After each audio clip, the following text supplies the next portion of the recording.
It all started on a seemingly ordinary day in early November. I had just moved to Seattle, Washington, a city known for its gray skies and constant drizzle. I was excited to start a new chapter in my life, away from the hustle and bustle of New York City. The first few weeks were uneventful, filled with unpacking and getting to know my new neighborhood in Capitol Hill. The area had a certain charm with its old buildings and eclectic mix of shops and cafes. One evening, after settling into my apartment, I decided to take a walk to explore the neighborhood.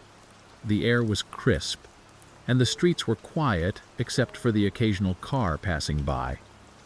I wandered aimlessly, enjoying the solitude and the soft glow of the streetlights reflecting off the wet pavement. As I walked, I noticed a figure in the distance. At first, I thought nothing of it, assuming it was just another resident out for a stroll. But as I turned down different streets and alleys, I couldn't help but notice that the figure seemed to be following me. I picked up my pace, turning corners quickly in an attempt to lose whoever it was. Eventually, I ducked into a small, dimly lit coffee shop, hoping to blend in with the few patrons inside. I ordered a cup of coffee and sat by the window, trying to calm my nerves. After a few minutes, I glanced outside and saw the figure standing across the street, staring directly at me. My heart raced, and I quickly finished my coffee, deciding it was best to head home.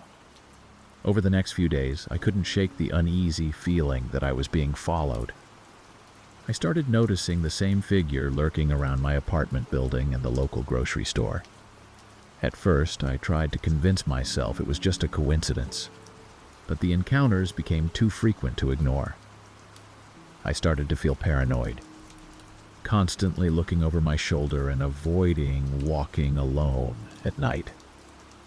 One morning, as I was leaving for work, I found a note slipped under my door. It was a simple piece of paper with a chilling message. It said they had been watching me and knew everything about me. The note mentioned details about my daily routine that only someone who had been closely observing me would know. I felt a wave of panic wash over me and decided to contact the police. They took my report seriously, but explained that without any concrete evidence, there wasn't much they could do. They advised me to stay vigilant and keep a record of any suspicious activity. Despite the police's reassurances, I felt trapped in my own home. I installed extra locks on my doors and windows, but it did little to ease my anxiety. Every creak and shadow made my heart race. I started receiving more notes, each one more disturbing than the last. They described intimate details about my life, things no one should know. The notes were always unsigned and left in places only someone with access to my apartment building could reach. I decided to take matters into my own hands. I purchased a small surveillance camera and set it up outside my door, hoping to catch the stalker in the act. Days turned into weeks, and I checked the footage obsessively, but there was nothing. I felt like I was losing my mind, constantly on edge, and unable to focus on anything else. My work began to suffer and my social life dwindled as I isolated myself out of fear. One night I was jolted awake by a loud bang coming from the hallway. My heart pounded as I grabbed a baseball bat from under my bed and crept towards the door. I peered through the peephole but saw nothing. Just as I was about to turn away, there was another bang, followed by a scraping sound. I took a deep breath and slowly opened the door, ready to confront whoever was out there. The hallway was empty, but there was a new note pinned to my door. It said they enjoyed watching me sleep and knew about the camera. They taunted me, saying I would never catch them. I felt a mix of fear and anger. This person was not only invading my privacy, but also mocking my attempts to protect myself. I decided it was time to leave Seattle. I couldn't live like this anymore, constantly looking over my shoulder and fearing for my safety. I started making plans to move back to New York, where at least I had friends and family to support me. As I packed my belongings, I couldn't shake the feeling that I was being watched. Every time I looked out the window or stepped outside, I felt eyes on me. The day of my departure finally arrived.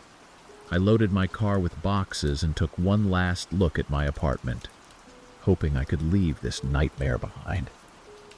Driving across the country was exhausting, but I felt a sense of relief as I put more distance between myself and Seattle. I arrived in New York and moved in with a close friend until I could find a new place. For the first time in months, I felt a glimmer of hope. I started to rebuild my life, reconnecting with old friends and trying to regain a sense of normalcy. A few weeks after settling in, I received a package in the mail. It had no return address and was simply labeled with my name. My hands trembled as I opened it, revealing a stack of photographs. They were all of me, taken in various places around New York. The last photo was a close-up of my face, taken from just outside my friend's apartment. There was a note attached. It said no matter where I went, they would always find me. Panic set in as I realized the nightmare was far from over. I contacted the police again, but once more, there was little they could do without solid evidence. I felt helpless, knowing this person had the means to follow me across the country. I started looking into restraining orders and private investigators, desperate for any solution to end this torment. Days turned into sleepless nights as the stalking continued. The notes and photos kept coming, each one more invasive than the last. I began to suspect everyone around me, wondering if my stalker was someone I knew. Paranoia consumed me, and I withdrew from social activities, fearing that any interaction could give my stalker more information about my life. One night, as I was pacing around my friend's apartment, I heard a noise coming from outside. I cautiously approached the window and saw a figure standing across the street, partially hidden by the shadows. They were watching the building, just as they had done in Seattle. I felt a cold chill run down my spine and knew I couldn't continue living like this. The next morning, I made a decision. I would disappear completely. I sold my car and most of my belongings, keeping only the essentials. I changed my phone number and deleted all my social media accounts. I told only a few trusted friends about my plan and swore them to secrecy. I chose a small town in the Midwest, far from any major city, hoping the anonymity would keep me safe. I found a modest apartment and a job that paid in cash, avoiding anything that could link me to my past life. Months passed, and for a while it seemed like my plan had worked. I started to relax, even making a few friends in my new town. But the fear never fully disappeared. I was always cautious, always aware of my surroundings. One evening, as I was walking home from work, I noticed a familiar figure in the distance. My heart sank as I realized my stalker had found me once again. They were relentless, always one step ahead, always watching. I didn't know how much longer I could endure this constant fear. I considered going to the authorities again, but I knew the outcome would be the same. Without concrete evidence, there was little they could do. I felt trapped in a never-ending nightmare with no escape in sight. The notes started appearing again, left on my doorstep or slipped under my door. They became more aggressive, more threatening. My stalker was no longer content with just watching. They wanted me to know they were there, always lurking in the shadows. I began to notice small things out of place in my apartment. Items moved or missing. It was clear someone had been inside while I was out. The invasion of my personal space was the final straw. I decided to confront my stalker head-on. I set up hidden cameras throughout my apartment, hoping to catch them in the act. I stayed up late, waiting in the dark, ready to face my tormentor. One night as I sat in the darkness, I heard a faint click coming from the front door. My heart raced as I watched the door slowly open. A figure stepped inside, moving cautiously. I held my breath, waiting for the right moment to strike. The figure approached my bed, and I saw their face for the first time. It was someone I recognized, an acquaintance from Seattle. They had followed me across the country, determined to control my life. I lunged at them, shouting for them to leave. They stumbled back, caught off guard, and fled the apartment. I immediately called the police, providing them with the footage from my hidden cameras. This time, they had the evidence they needed. My stalker was arrested, and I finally felt a sense of relief. It took a long time to recover from the trauma of being stalked. I moved once more, this time to a place where I felt truly safe. I changed my name and started a new life, hoping to leave the past behind. But the fear never completely disappeared. Last spring, I decided to take a solo road trip across the United States to clear my mind and find inspiration for my writing. I planned to visit national parks, small towns, and quirky roadside attractions, documenting my journey on my travel blog. The trip started smoothly. I felt a sense of freedom and adventure as I drove through scenic landscapes and discovered hidden gems. One of my first stops was in Moab, Utah, where I planned to spend a few days exploring Arches National Park. I checked into a small motel on the outskirts of town, unpacked my things, and headed out to catch the sunset at Delicate Arch. The hike was breathtaking, and I managed to capture some stunning photos for my blog. When I returned to the motel, I noticed a man sitting on a bench outside my room. He appeared to be in his late 30s, with an unkempt beard and a worn-out hat. He greeted me with a friendly nod, and I assumed he was another traveler staying at the motel. I smiled back and went inside, not giving it much thought. The next morning, I woke up early to explore more of the park. As I loaded my gear into the car, I saw the same man from the night before. He was standing near his truck, watching me. I waved politely and drove off, feeling a slight unease but brushing it off as paranoia. The day was filled with more hiking and photography, and by the time I returned to the motel, I was exhausted. That night, I noticed the man's truck parked a few spots away from mine. It seemed he was staying longer than I initially thought. As I walked to my room, he approached me and struck up a conversation. He introduced himself as Dan and said he was also traveling solo, exploring the national parks. He asked me about my trip and offered some tips on good hiking spots in the area.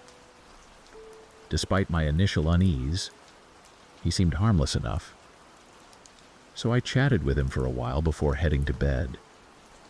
Over the next few days, I couldn't shake the feeling that Dan was always nearby. I'd see him at the park, in town, and even at the diner where I grabbed breakfast. He always found a way to approach me, asking about my plans and offering unsolicited advice. It felt intrusive, but I didn't want to be rude, so I politely engaged in brief conversations before finding excuses to leave. One afternoon, while hiking a less popular trail, I noticed Dan following me at a distance. He wasn't part of any group and didn't seem to be taking photos or enjoying the scenery like the other hikers. My heart raced as I quickened my pace, trying to put some distance between us.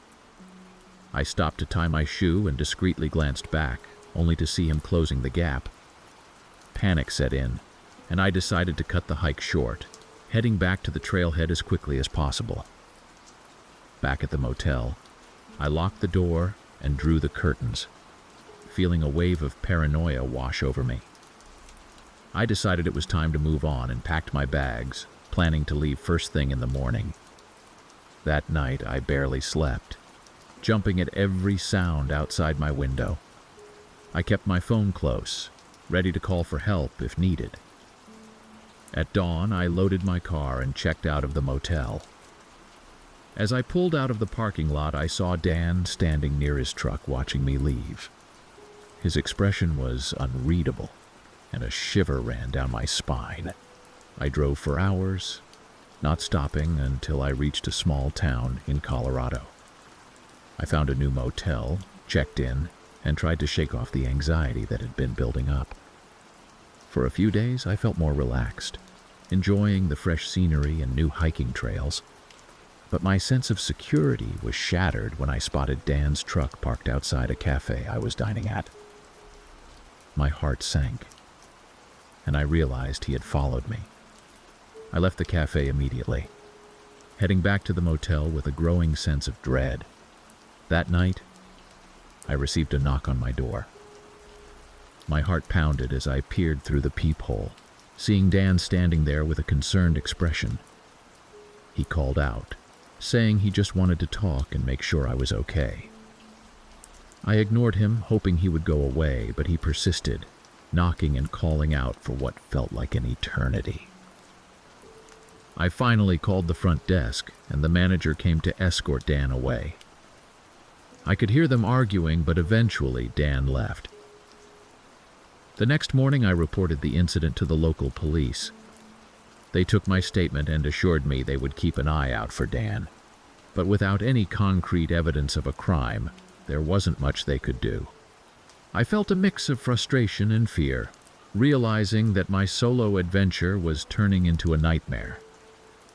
Determined to continue my journey but needing to feel safer, I decided to stay in larger towns and cities where I could blend into the crowds more easily. I also changed my accommodations frequently, never staying in one place for more than a night or two. Despite these precautions, every time I saw a truck similar to Dan's or a man with a beard and hat, my heart would race. One evening while staying in Albuquerque, New Mexico, I returned to my hotel room to find a note slipped under the door. It was from Dan saying he was sorry if he had scared me and just wanted to talk. The note was friendly in tone, but it felt like a threat. I reported it to the hotel management and the police, but once again, there was little they could do without direct evidence of harassment or a restraining order. I decided to cut my trip short and head back home to Los Angeles. The sense of freedom and adventure that had initially driven me to embark on this journey had been overshadowed by fear and anxiety. I drove long hours each day, stopping only for gas and food, avoiding interactions with anyone as much as possible. Back in Los Angeles, I tried to settle back into my routine, but the experience had left me shaken. I became hyper-vigilant, always looking over my shoulder and avoiding places where I might run into Dan. I changed my phone number and made my social media profiles private, hoping to regain some sense of security. Weeks passed, and I started to feel more at ease. I resumed my job and tried to focus on my writing, using the experience as material for my blog. I received supportive messages from friends and followers, which helped me heal and move forward. Then, one evening, as I was leaving work, I saw a familiar truck parked across the street. My heart pounded, and I quickly walked to my car, trying to stay calm. I glanced back and saw Dan standing near the truck, watching me with that same unreadable expression. I got into my car and drove straight to the police station, reporting the sighting and explaining the situation in detail. The police took my case more seriously this time, given the persistence and distance Dan had covered to follow me. They issued a restraining order and provided me with resources for victims of stalking. I also invested in a personal security system for my apartment and carried a panic button linked to a local security company. Over the following months, the police managed to track down Dan and serve him with the restraining order. Knowing that he was legally required to stay away from me provided some relief, but the emotional scars remained. I continued to take precautions, always staying alert and aware of my surroundings. Through therapy and the support of friends and family, I slowly regained my confidence. I started to reclaim my life, pursuing hobbies and activities that brought me joy. The experience had changed me, but it also made me stronger and more resilient. Today, I still enjoy traveling, but I'm much more cautious. I stay connected with friends and family, share my itineraries, and always trust my gut feelings. Despite the fear and anxiety that marked that chapter of my life, I refuse to let it define me. I continue to explore, write, and share my stories, hoping to inspire others to follow their dreams while also staying safe. It all started when I decided to join a cycling club in San Francisco. I had recently moved to the city for a new job in tech, and I thought joining a club would be a great way to meet new people and stay fit. The group met every Saturday morning for long rides through the scenic routes around the Bay Area. I quickly became friends with many of the members, enjoying the camaraderie and the physical challenge. One of the members, Mark, seemed particularly interested in me. He was always eager to ride alongside me, asking about my life and sharing stories from his own. At first, I appreciated the friendliness. He was knowledgeable about cycling and often gave me useful tips. However, as weeks went by, his attention started to feel a bit overwhelming. He always seemed to know where I would be and often showed up at places I frequented outside of the cycling club. Initially, I thought it was just a coincidence. San Francisco isn't a huge city, and it's common to run into people you know. But when I started seeing Mark almost everywhere I went, I grew uneasy.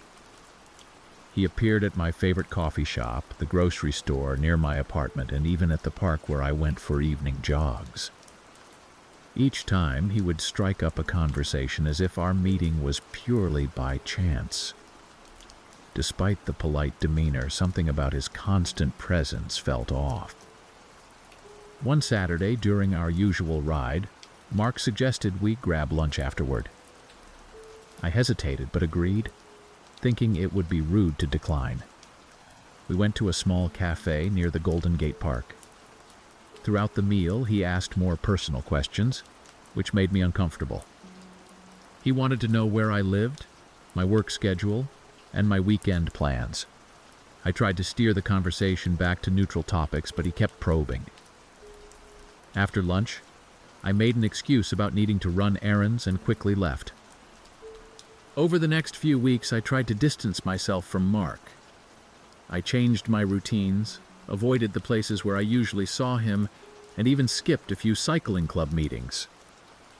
Despite my efforts, he always seemed to find me. One evening, I was leaving the office late and saw him standing across the street watching me. My heart raced as I hurried to my car, feeling his eyes on me the entire time. I confided in my friend Jenna, who suggested I report the incidents to the police. At first, I was reluctant. I didn't want to overreact or cause unnecessary trouble.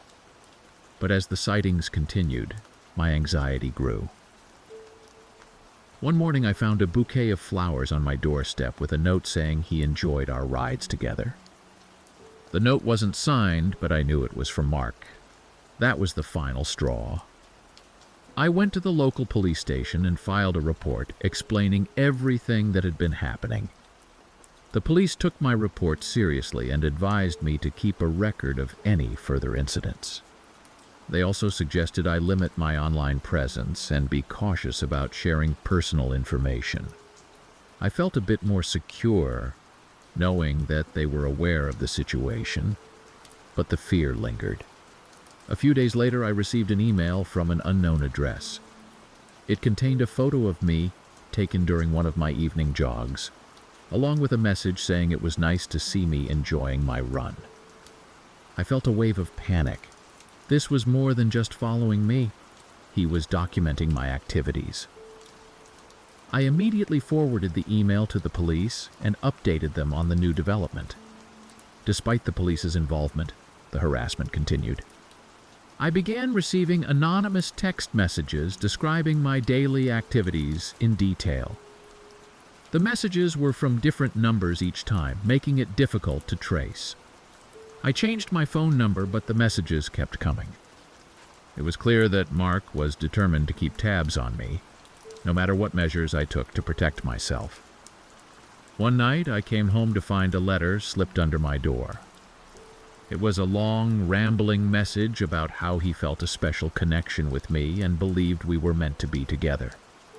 He wrote about how he admired my dedication to cycling and appreciated our conversations. The letter ended with a chilling statement about how he would always be there for me, whether I realized it or not. Feeling trapped and desperate, I decided to take a leave of absence from work and stay with my sister in Los Angeles for a while. I informed my boss and friends about the situation, packed my bags, and left San Francisco. The change of scenery provided some relief, but I remained vigilant, constantly looking over my shoulder and avoiding places where I might run into anyone who resembled Mark. My sister was incredibly supportive, helping me contact a lawyer to discuss my options for legal protection. The lawyer advised me to file for a restraining order, which I did immediately. While in Los Angeles, I received updates from the San Francisco police, who were still investigating the case. They managed to trace some of the phone numbers and email addresses used to contact me, linking them back to Mark. He was issued a formal warning and instructed to cease all contact with me. For a few weeks, the messages and sightings stopped, and I started to feel a sense of normalcy returning. I even began to enjoy my time in Los Angeles, reconnecting with old friends and exploring the city. However, one afternoon, as I was leaving a yoga class, I spotted a familiar figure standing near my car. It was Mark. He smiled and waved, acting as if nothing was wrong. I quickly got into my car and drove straight to the nearest police station, shaking with fear and anger. I reported the sighting, and the police in Los Angeles contacted their counterparts in San Francisco. Mark was arrested for violating the restraining order, and I felt a small sense of victory. However, the emotional toll of the experience was profound. Back in San Francisco, I continued to work with the police and my lawyer to ensure that Mark faced legal consequences for his actions. He was charged with stalking, harassment, and violating the restraining order. The court proceedings were lengthy and stressful, but ultimately he was found guilty and sentenced to time in jail. Despite the legal resolution, the psychological impact of the stalking remained. I sought therapy to help cope with the lingering fear and anxiety. My therapist helped me develop strategies for regaining control of my life and rebuilding my sense of security. I also took self-defense classes and installed a comprehensive security system. 6 months after Mark was sentenced, I started receiving messages again, this time from an unknown sender who seemed to know intimate details about my life. The messages began with innocuous comments about my cycling routes, but quickly escalated to more personal observations about my work schedule and interactions with friends. Feeling a sense of déjà vu, I immediately contacted the police. They investigated the messages, but found no direct link to Mark, who was still in jail. The messages continued sporadically, enough to keep me on edge, but not frequent enough to provide any concrete evidence. The fear that someone else might be stalking me was debilitating. My therapist suggested I focus on what I could control and continue to document everything. Determined not to be a victim again, I enhanced my security measures. I installed more cameras around my apartment, invested in a GPS tracker for my bike, and made sure I was never alone during my rides. My friends in the cycling club were incredibly supportive, taking turns to accompany me and ensuring I always had someone by my side. During this period, I became closer to one of my cycling buddies, Nora. She was a seasoned cyclist with a no-nonsense attitude, and she took it upon herself to be my protector. We started training together more often, and her presence provided a much-needed sense of security. Nora also suggested I join her in self-defense workshops she attended regularly. These workshops not only taught me practical skills, but also empowered me to feel more in control of my safety. One evening, after an intense self-defense class, Nora and I went to a local cafe to unwind. We talked about our lives, our fears, and our dreams. For the first time in a while, I felt a sense of normalcy creeping back. Nora shared her own experiences of dealing with unwanted attention and how she had overcome it. Her story was inspiring, and it made me realize that while the fear was real, it didn't have to define me. As the weeks turned into months, the frequency of the messages began to decline. It seemed that whoever was sending them had lost interest or realized that I was no longer an easy target. The police continued to monitor the situation, but without new incidents, their active involvement decreased. I remained vigilant, but I also started to reclaim my life.